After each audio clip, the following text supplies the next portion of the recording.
Ladies and gentlemen, would you please be upstanding to receive the Chair of the Council, Councillor Sarah Jane Page, the Vice Chair of the Council, Councillor Joe McPherson, and the Chair's Chaplain, Reverend Glenn Mansfield.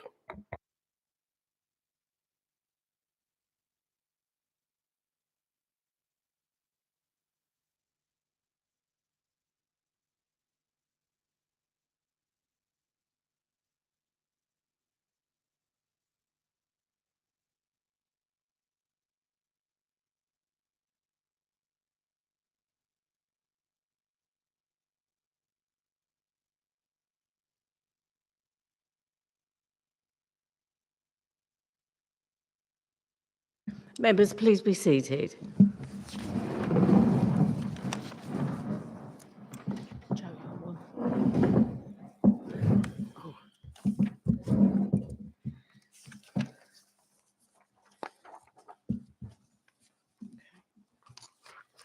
Members, please stand for the Reverend Glenn.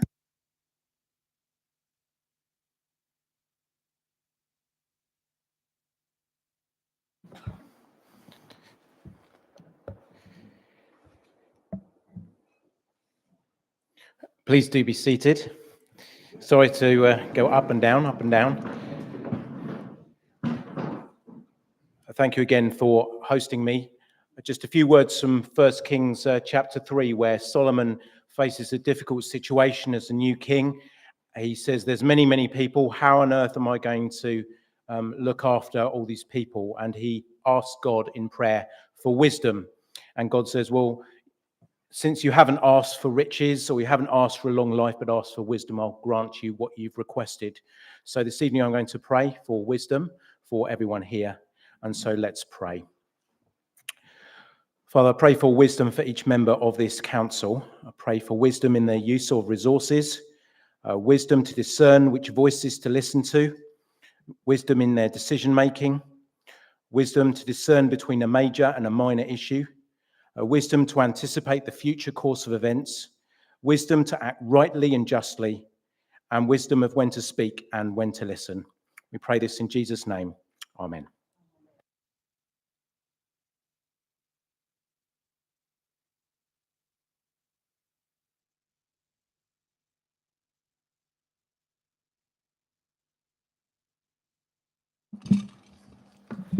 Thank you, Reverend Glenn Mansfield. I know you prefer to sit at the back of the hall now. And Vice Chair, you're going to do the evacuation notice, please. Members, ladies and gentlemen, I will run through the evacuation announcements.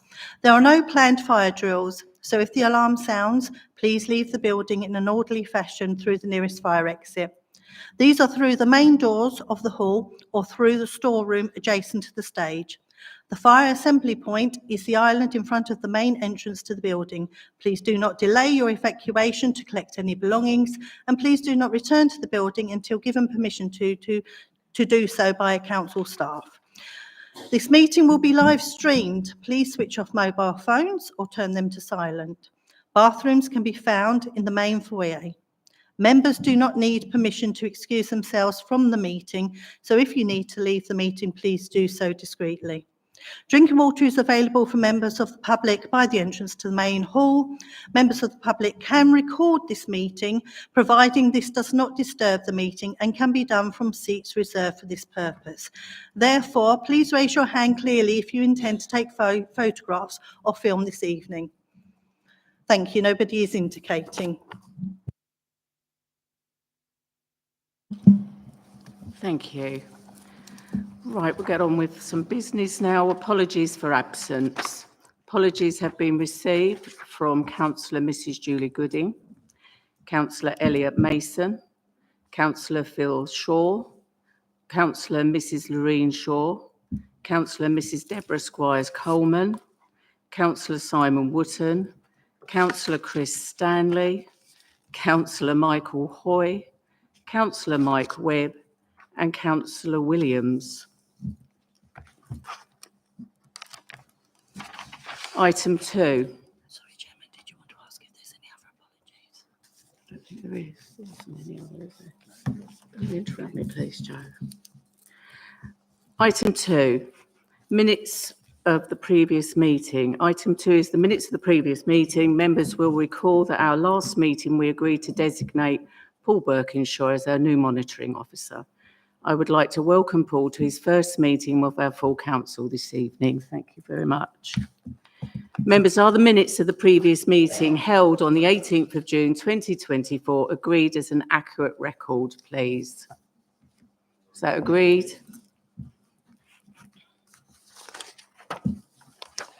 Item 3, declarations of interest. I have received no declarations of interest for this meeting. Are there any declarations from the members now, please? Councillor Ian Ward. Thank you, Madam Chairman. A declaration of interest in regards to Rayleigh Town Council, and I just wondered if any of my other colleagues have parish interests in regards to item 9. Thank you, Madam Chairman. Thank you. Hands are up everywhere now.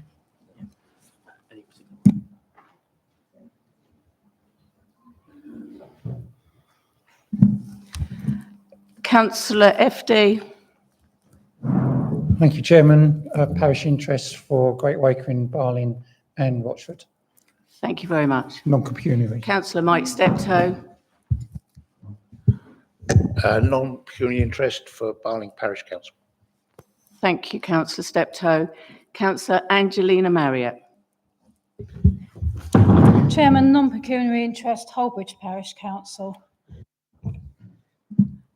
Councillor Mike Carter. Yeah, Chairman, non-pecuniary interest for Hockley Parish Council. Thank you. Councillor Vilma Wilson. Hello, Chair. Thank you. Non-pecuniary interest for Rayleigh Town Council. Thank you. Sorry, Councillor Mike Carter, you wanted to add something? Okay. Thank you, Madam Chairman. I've got a pecuniary interest on item 8 as a Hackney taxi driver. So when we come to that item, I shall leave the meeting. Okay, thank you very much. Anyone else? Councillor Ian Wilson. Non-pecuniary interest, Rayleigh Town Council. Thank you. That's everybody now, yes?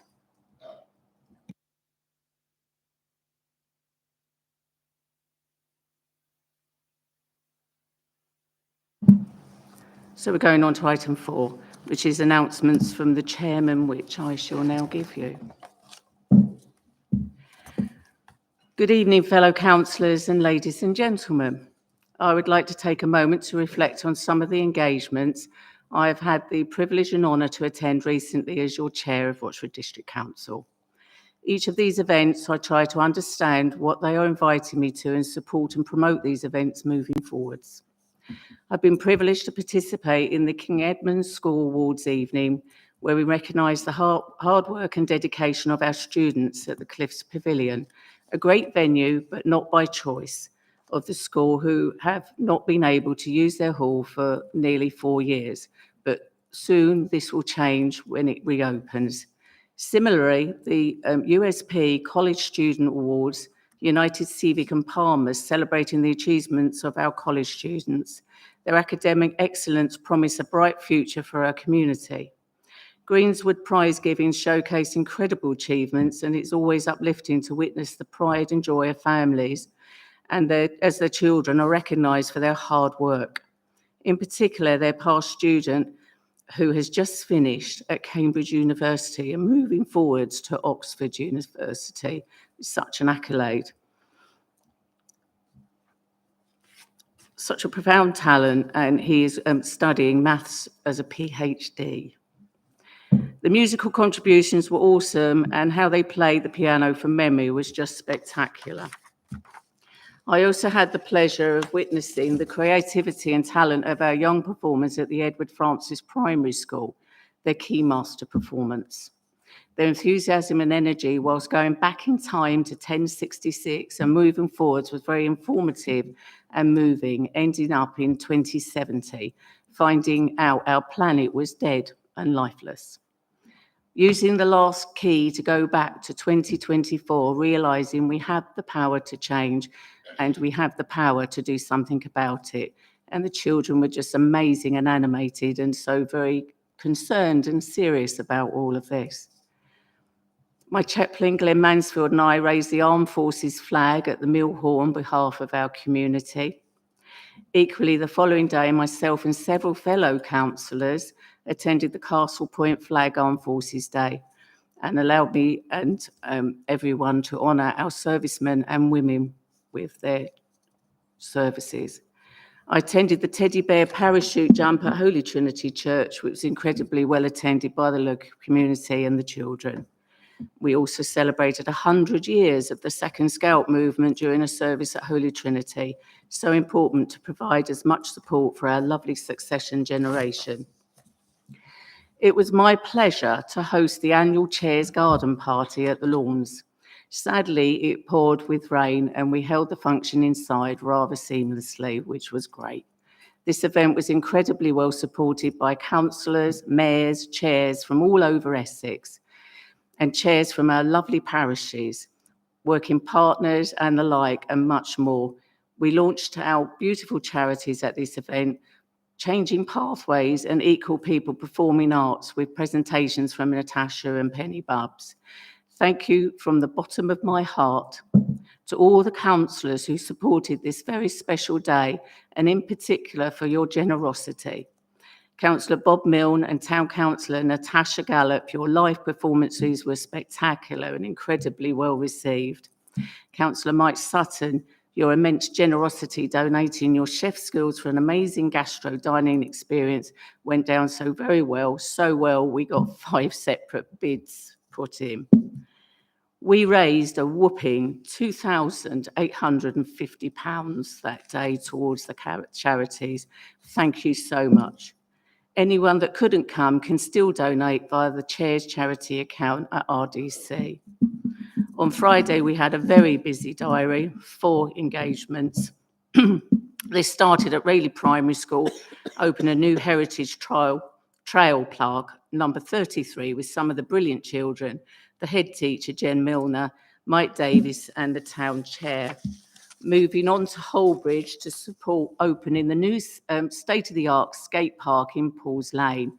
Fellow ward councillors and the parish chair assisted with officers and Betonk Park. This was such an asset. This is going to be such an asset and a new community hub, I feel.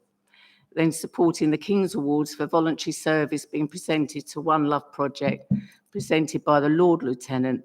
The work they do for the homelessness is remarkable and really shines out. Finally, I attended the High Sheriff Summer Gathering and Essex Garden Party, where I connected local organisations and charities sharing a common goal for our lovely community. In particular, networking with the cadet officers and supporting them with their work to reopen the police cadets in Rayleigh that closed down last year due to a lack of adult support. We have a full list of young people wanting to attend and a waiting list to go on to that, but we need to find these volunteers. Please, if you would like to help or you know anyone that can you speak to me after our meeting today, please? Finally, I'd like to extend a warm invitation to you all to join me for our civic service next Wednesday, the 24th of July at Holy Trinity Church, 7 p.m. for 7:30, food and refreshments afterwards. It is a celebration of our lovely council and our councillor team. It is a wonderful opportunity for us to come together in celebrating and reflecting, and I would love to see each of you there. Once again, thank you all for your support and dedication to these important causes. Together, we are making a real difference. Thank you very much.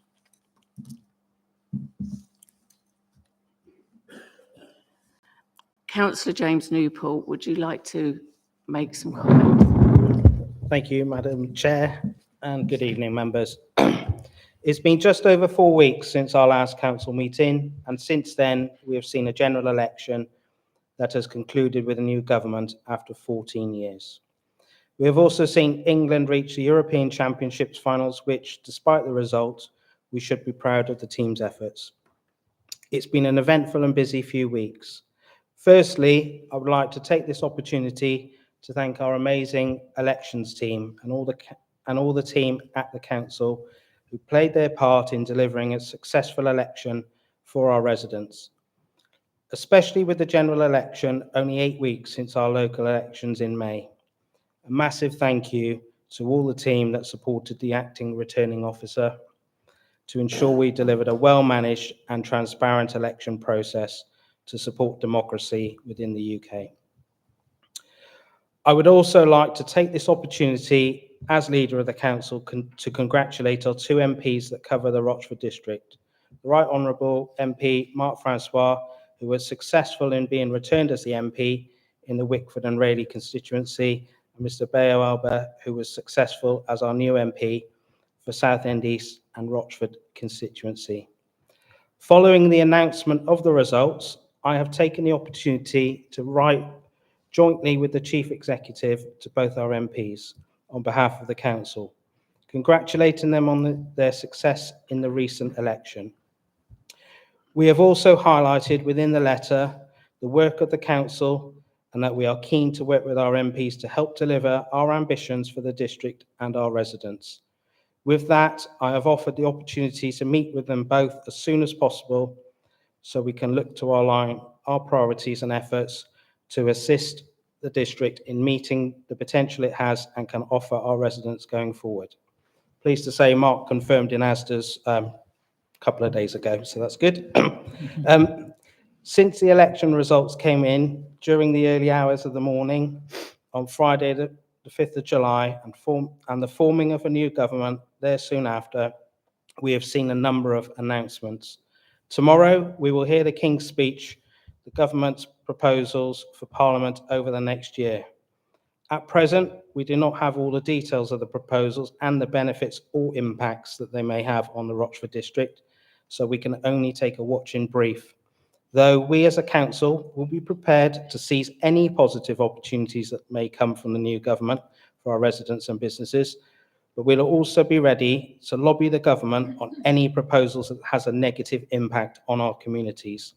We will wait and see what emerges over the coming days and weeks. Now we have hopefully completed all the elections for this municipal year, we can move on confirming the priorities of the council for the next 2 years.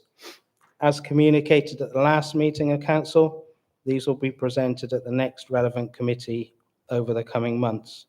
Based on my previous comment on taking a watching brief on government announcements and opportunities, we will, though, reflect on announcements and proposals before the priorities are presented to the committees. This will ensure that we can benefit the most from the emerging government policy and opportunities ahead of us.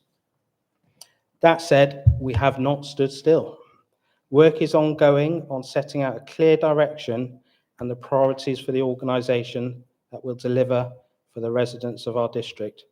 However, this will not concentrate on just short-term priorities, but look at the long-term planning for the area. In doing so, we are working with officers to develop a corporate plan for 2024 to 2028, and we will present to council in September, October this year. This plan, if approved, will set out the long-term high-level aspirations of the organisation, creating a clear plan based on what we believe are core and key themes. These emerging themes, although not yet agreed, will be based on communities and homes, places and spaces, economy and prosperity.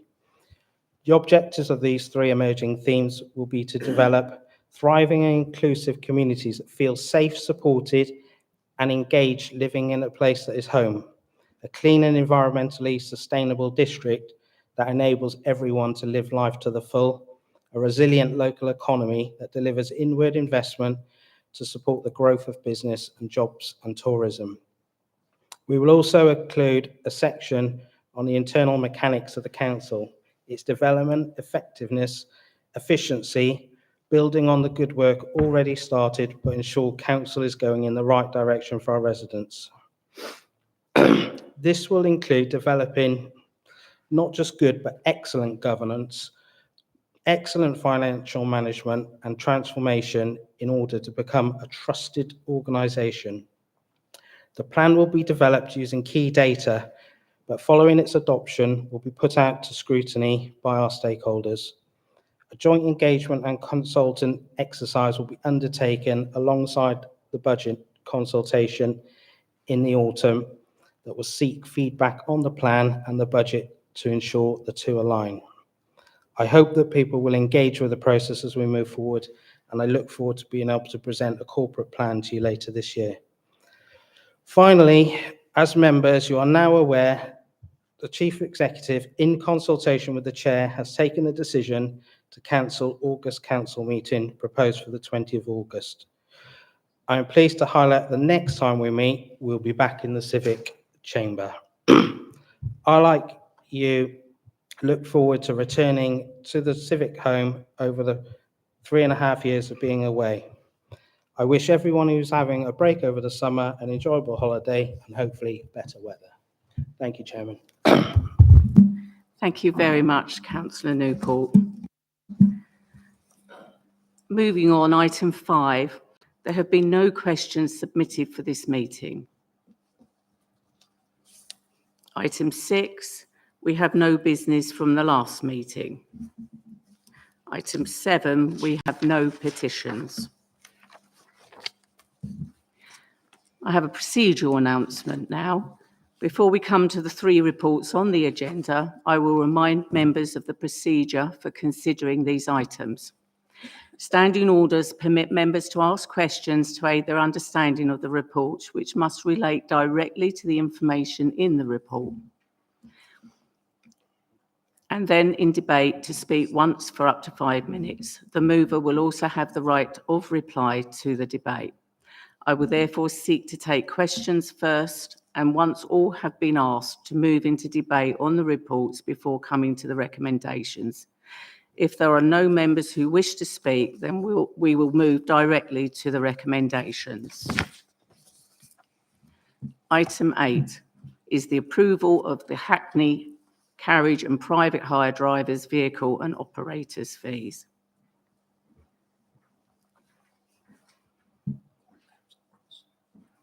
Do we have any questions? Yeah, it's Vilma Wilson. Councillor Vilma Wilson. Thank you, Chair. Mine is a 2-part question, if that's okay. And my question directly comes from the report, page 8.7, paragraph 6.2. I don't know who is best to take this question, either the chair of the Communities and Health Committee or indeed Stephen Green. Stephen, I do apologise, I can't remember your correct title. So my question is, in the report, it talks about the fees being looked at and public consultation taking place.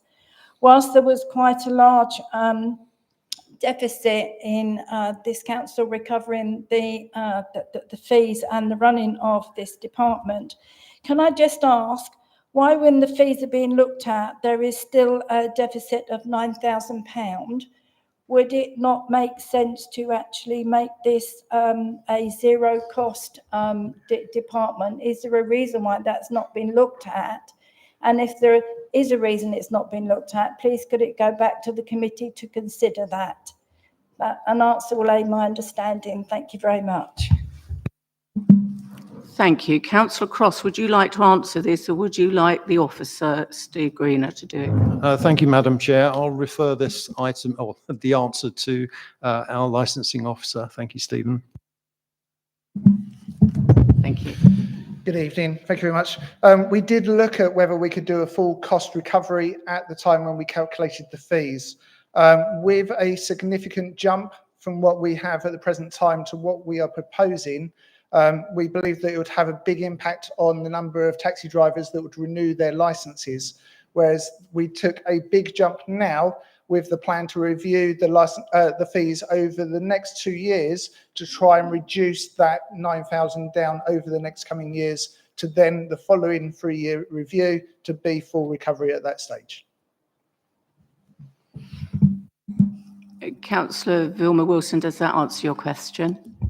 Yes, it does, Chair. Thank you. Thank you. Any other question?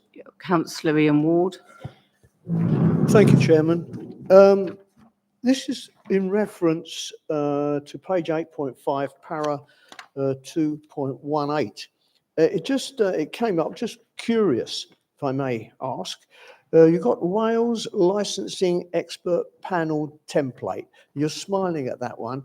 I was just wondering why that is the best practice. And I know TfL have their own, and they are basically a neighbouring authority rather than, as I looked up and I found it, Neath, Port Talbot Council's own template. They're the ones who hold this, and it went through a whole rigmarole, I believe. So I'm just curious as to why you're using this and not a TfL one. Thank you.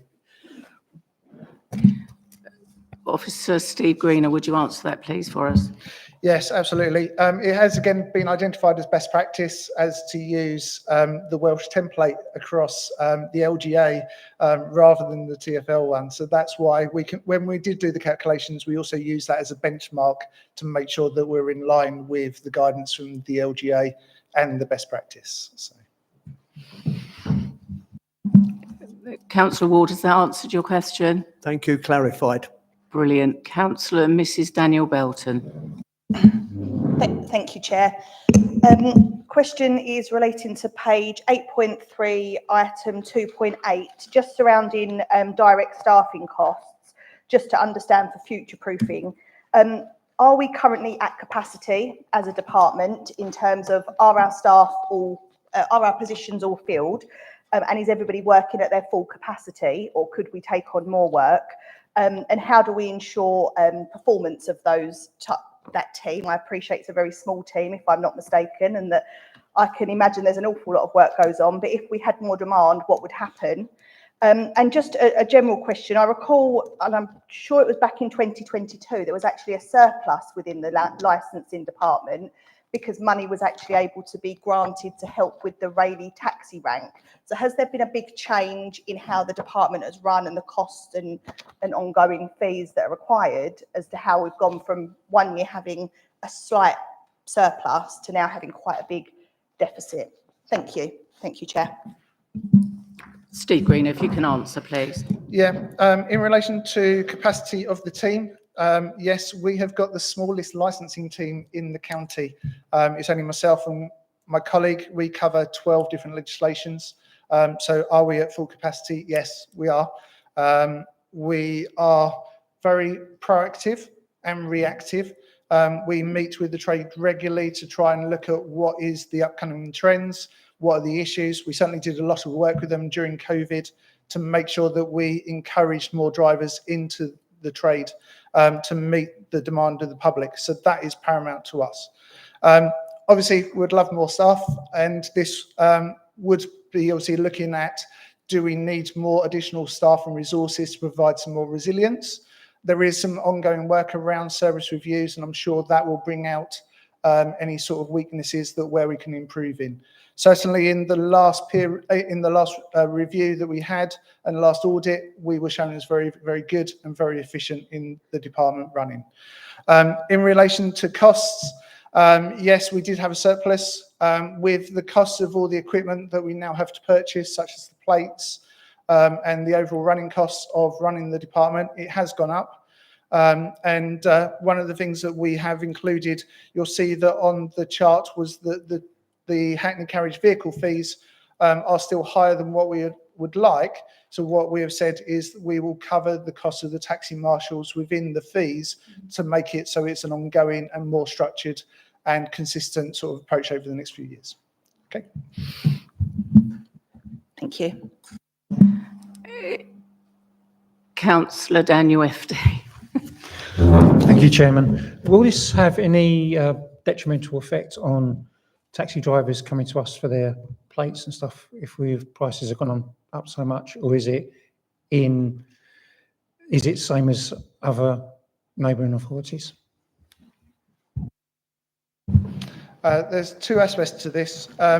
What we did was the taxi trade actually knew that it was coming, so they asked for an increase of their taxi fees. Their fees actually went up on the 8th of May to accommodate part of the fee structure, so that sort of counteracted some of it already. I have got the chart in relation to the Thames corridor, in relation to how we compare with the other authorities, and it brings us back in line to where we we should be really.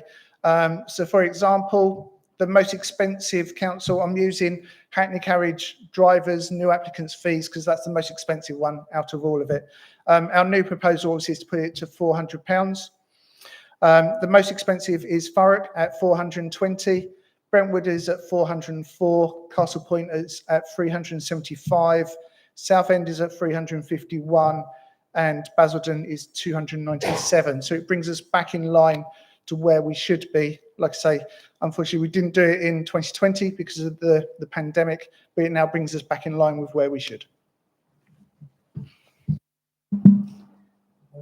Councillor Ian Ward. Thank you very much, Chairman, for allowing me to come back on this. Just going back to Wales, if I may, because that's on the agenda. Within that, they had the CCTV requirements for all vehicles, hire vehicles.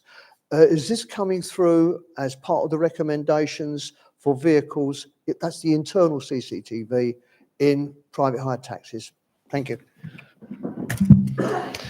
We haven't added that as a requirement. The Department of Transport have recently updated their best practice that does talk about CCTV in licensed vehicles, and it does provide them with security if an incident does take place inside the vehicles. What we have got is we've got some conditions around CCTV inside vehicles and dash cams around what they can and what they can't do with its use, but we certainly don't prevent them from, if they decide to put the equipment in themselves, then obviously that's down to them as discretionary. It's not something that we have insisted on like some other councils. Thank you. If there isn't any more pressing questions, can we move this forward, please? Okay. Councillor Cross. As the Chairman of Licensing and Regulatory Committee, will you move the report, please? Thank you, Madam Chair. Before I do that, I'd like to just pay tribute to our officer, Stephen Greener, for the very professional way he's handled this report and the constructive way he's come forward with the proposed charges. And it's going a long way to recover some of the deficit that we had. I'd also like to congratulate him on his Welsh translation skills and for managing, obviously, a very efficient department. And I think we should all be proud in the district of our licensing officer. So I'd like to move the recommendation R1 that the council approves the changes of the licensing fees as set out in the report in accordance with legislation. So I'd like to propose that. Thank you, Councillor Cross. Councillor Lambourne, as a seconder, do you wish to speak now or reserve your right to speak? Madam Chair, I second the motion and I'll reserve the right to speak later. Thank you.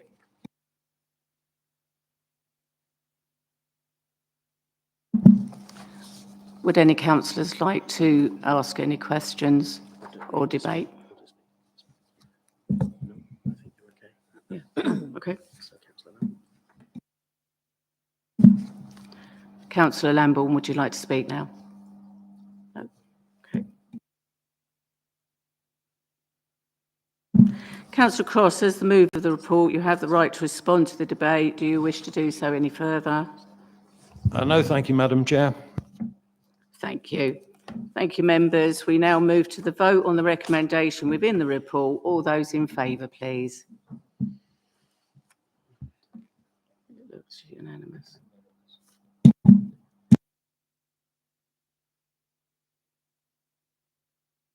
That's unanimous. Thank you. That means the recommendations within the report are all agreed. Moving on, item 9 is the revised street trading policy. Before the recommendations are formally moved and debated begins, does any member have a question about the substance of this report?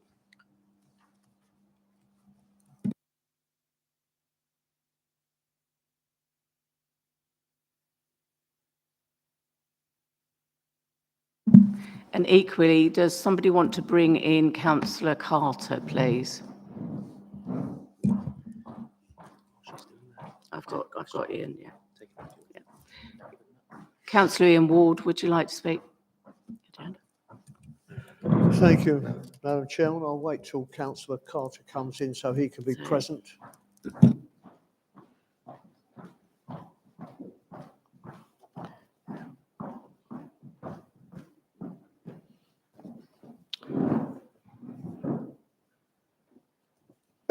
In regards to this report and the consultation, I'd like to refer to page 9.4, para 5.1. It talks about the consultation taking place between 20th November 2023 and 8th of January 2024, which is right through the middle of the Christmas holiday period. I wasn't aware of it. I don't know if any other of my colleagues were aware of it. And I wasn't aware of where to find that consultation until I actually looked in the report, which in 5.2, I believe it does say it's going to be Engage With Us system. Now, I had to Google Engage With Us system because it's not on our website. So a little bit consternation with regard to the fact that we're putting out a consultation which no one can find. Apparently 87 people did find it, so I don't know how, but I didn't anyway. Anyway, I had a look at it and I've now found it. So can I ask, this is the first thing, that to help in the process of consultation going forward, we have it prominently situated on our website so you can actually find it, the Engage With Us, so you can go straight to it. So I would ask that that could possibly be done in the efforts of transparency. But going on to the main question I have, it's in regard to the economic impact this is going to have on parishes. And I wondered how it will impact Rayleigh Town Council and other parishes who do hold events, street markets and various things like that. And has that been taken into consideration? And I believe that we have a regular market in Rayleigh and we have various events in Rayleigh where there will be traders there. And how will these new charges impact on them? Thank you. Councillor Cross, do you want to answer or shall I ask the officer to? Thank you, Madam Chair. Could you ask the officer to? Thank you. Steve Greener, could you reply, please? Of course. In relation to the parish councils and town councils, it won't have any impact on existing markets. And we already work with a lot with the parish councils around any interim markets that they do bring in. Even sort of Trinity Fair, where they bring in temporary markets, the Christmas lights, they do pay the street traders license fees. Everyone is aware of that and also follow all those sort of principles already. This is just covering a bit of a larger area to cover more around the mobile sort of vehicles that aren't currently covered at the present time under the current consent streets. So it's just opening it up, making it a little bit wider. But like I say, we already work very closely with the parish councils and it wouldn't have any impact, any different to what they're already doing. Members, any other clarification questions? No. Councillor Cross, would you like to move the report then, please? Thank you, Madam Chair. Yes, once again, thank you to our officer, Stephen Greener, for such a well presented report, very professional. I'm sure it wasn't a copy and paste job, no. So I'd like to move that recommendations R1 and R2 be taken together. Do I need to read them out, Madam Chair? No. Do we want, no, that's fine as it is. Thank you. Councillor Daniel Belton. Sorry, Chair, just for clarity, I thought the recommendations needed to be read out for the purpose of the recording so that people watching know what we're voting on. Is that not good practice? Yeah. Yeah. I'm advised that we don't need to read them out because they will be minuted and recorded. But if you would like me to read them out, I will. Okay, that's absolutely fine. Thank you, Councillor Cross. Councillor Lambourne, would you like to second this? And would you like to take your right to speak? I would like to second the motion and I reserve the right to speak later. Okay. Do we have any questions? Does anyone would like to speak on this? That's absolutely fine. Councillor Lambourne, would you now like to speak? No, thank you, Madam Chairman. Lovely.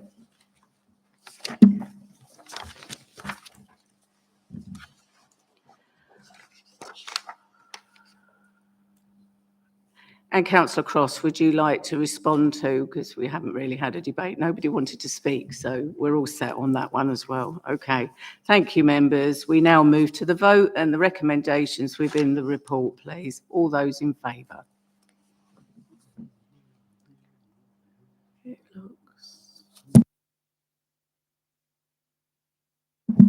Thank you, members. That's unanimous. Moving on. Item 10 is the appointment of Tier 2 Chief Officer. Members have been provided with hard copies of the name proposed for appointment, which is exempt from publication at this stage. This name is proposed for our agreement following a joint interview panel across both Brentwood and Rochford, and is recommended to us from the Rochford Chief Officer Employment Committee, which met earlier this evening. As this is an appointment report, the name within the confidential appendix should not be discussed in this public forum. Before we formally open this item, can I ask the council if members are happy to move directly to the recommendations on this report, please? Agreed. Brilliant. So we just come straight back. Councillor Lisa Newport, as the Chair of the Chief Officer Employment Committee, will you move the report for me, please? Thank you, Madam Chair. I propose the recommendations R1 and R2 of the report. Thank you. Okay. And would you like to speak further on that? That's as far as you're going. I don't have anything I wish to say at this Lovely. moment. Thank you. Thank you. Councillor Brewer, would you like to second this for us, please? Thank you, Chair. I'd like to second that. I reserve the right. Thank you to speak. And would you like to reserve the right to speak on it? I did just say that, Chair. Yep, Thank okay.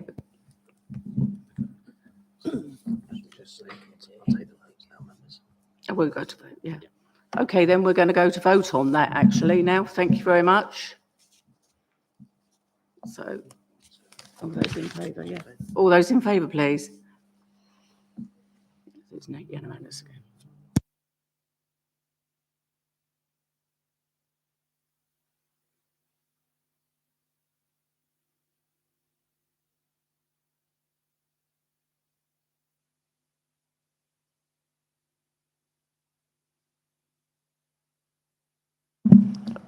Thank you. All those against? And any abstentions, please? Two. Do I have to call them out?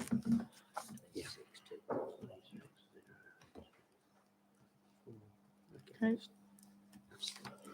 Okay, members, that's 26 for, none against and two abstentions. So that motion is carried. Okay, done. Item 11, we have no motions on notice. And we're coming to the close of the meeting. Councillor Newport, Councillor James Newport muted on this earlier, but I will read it out. Before I close the meeting, in discussion with the group leaders, it has been agreed to cancel the August meeting of the full council. An email confirming this cancellation will be sent to all members in the coming days. I look forward to seeing members in September for our next meeting, and I hope that all members and officers are able to enjoy some rest in August. As we have no further business to transact, I close this meeting at 8:18 p.m.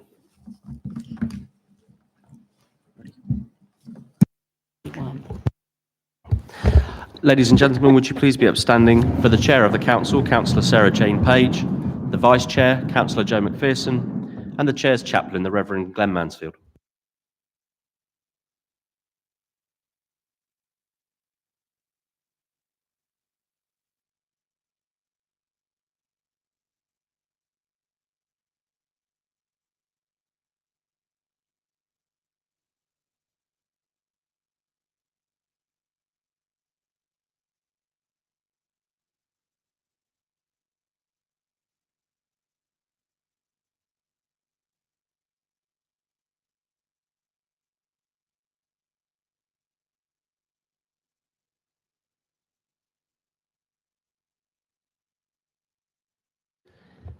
Thank you, members. Could I ask that any pink papers are please left on your desks? Thank you.